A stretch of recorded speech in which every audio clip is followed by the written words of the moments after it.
Welcome back. The Republican-led House has approved a bill to extend low interest rates on student loans, but not before a heated debate over the Republican plan to pay for the bill by repealing part of President Obama's health care overhaul. The measure passed by a vote of 215 to 195, with only about a dozen Democrats supporting the bill. Most Democrats opposing the bill because its $6 billion price tag paid for by repealing the Prevention and Public Health Fund, a fund that would provide for hundreds of thousands of screenings for breast and cervical cancer. So, with that introduction, we say hello to Congressman Brian Bilbray. Thank you for joining us this morning. Great to be home. Great to see the sun in the morning in San Diego this time of year, isn't it? Isn't it nice? Yeah, you voted on this bill. Talk about the Republican position in wanting to go after what's available to women. Well, first of all, a very small part of this. So, this is a general slush fund for all health care slush fund that gives the executive this fund that basically they can push anywhere. So, picking out that 1% out of the whole thing is politics in election year. That's the way we're going.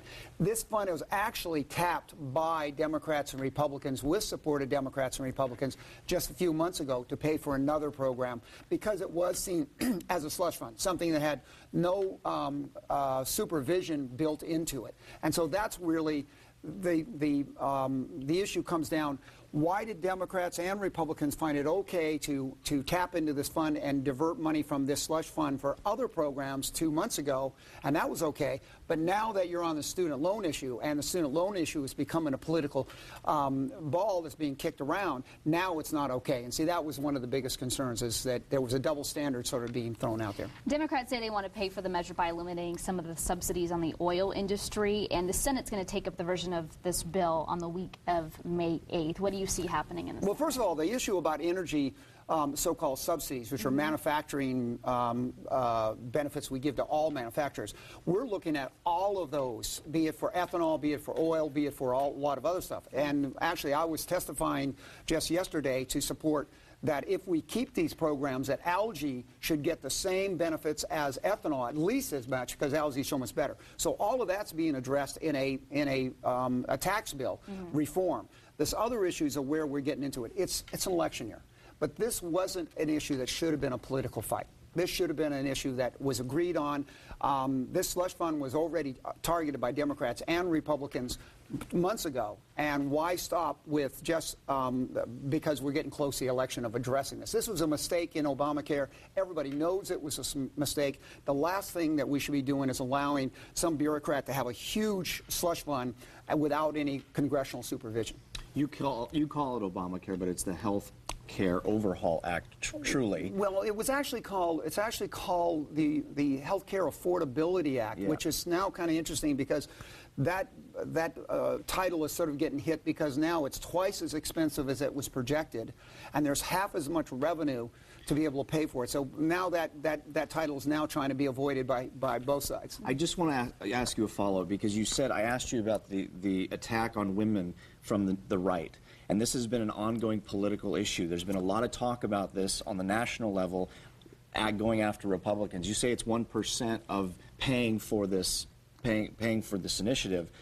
Is that fair, or is there some legitimacy in the left saying that the right is just out of touch with women's needs? You're talking to one of the few pro-choice Republicans left in Congress, and the fact is, this is a political ploy going down. We don't even know if 1% of this slush fund could be used for women's health care. I know I was a county supervisor. We supervised the clinics here in San Diego. I'm one of the few in Congress that actually provided health care systems to working-class women. A lot of people talk about it.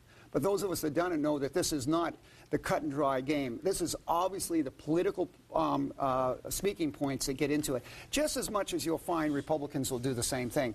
There's nothing in this spending proposal or in this offset that hits women any more than the bill a couple months ago that Democrats voted for too, except the issue that the student loan was trying to be created as a political maneuver to get young people to think that there was one party that supported them and another party. I mean, I've got, my daughter sitting with a $50,000 debt right now from her education. I'd love to be able to figure out how to help not just her, but all students to be able to afford their loan. The biggest problem is they can't get a job to pay off their loan. When you're looking at that 50% of students coming out are unemployed or underemployed. There's the issue that Democrats and Republicans ought to be working about, and talk about getting those opportunities, getting the jobs out there, getting the private sector to hire these students so they can pay off their loans now rather than later. And then the interest isn't the big issue because it's not going to go off for the next decade.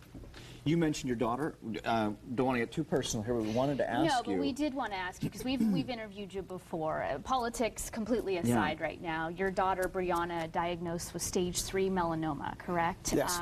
She just went through some pretty intense treatment, or is going through some treatment right now in Texas. Yeah, and Can you bring us up to speed on her health right now? As somebody who serves on the committee that does oversight for health research and stuff, we just spent 2 weeks in Houston at MD Anderson, and she went through a 5-hour surgery. Now you got to remember, the vice president only took 3 hours to get a heart transplant, but 5 hours of intensive surgery.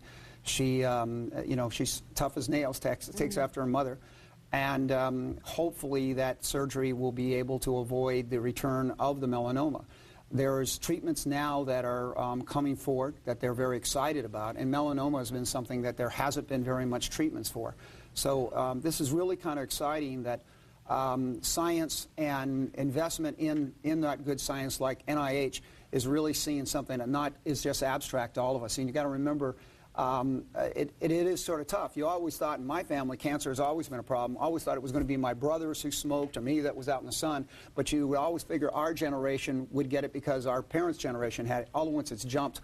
And this thing about young people getting melanoma has been a epidemic. Yeah, because your daughter she was diagnosed in her early 20s. Yeah, she was 24 when she was diagnosed, and she's actually, we're working at a whole program, and in fact this month, next week, we're going to announce a bill that Congresswoman Maloney and I, a liberal Democrat and a moderate Republican, we're going to introduce a bill to commit the sun tanning tax funds to melanoma research, to skin cancer research, and that's going to be released next month when we get back. Next week when we get back to Congress. So we're all praying right now. It's a tough time, and they've been doing a whole lot of surgery and procedures on her, and I just don't know how she survives it. I watched her go through her finals while she was taking chemo, and to try to study for your finals while you're taking chemo really is a test. I don't think any of my sons could have taken that on. Only my daughters could have survived that. Strong girl. I imagine it's tough on you too.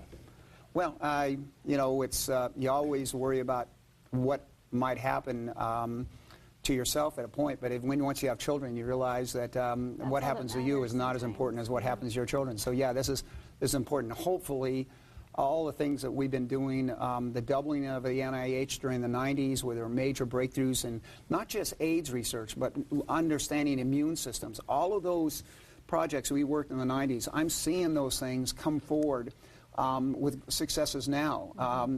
General Atomic transferred a supercomputer. General Atomic and the Blues Brothers gave a computer to UC San Diego. That computer now is genoming people's background and can be used for genoming cancers like my daughter has. That's the exciting kind of thing we're doing here in San Diego. Well, Brian, we are thinking about you. We're thinking about your daughter. Well, God bless you. Thank you for sharing the personal aspects of this story, because there's a lot of people out there, I'm sure, who want to follow up and want to know how she's doing. So well, and we'll also follow up of watch moles, watch the skin, talk to your dermatologist.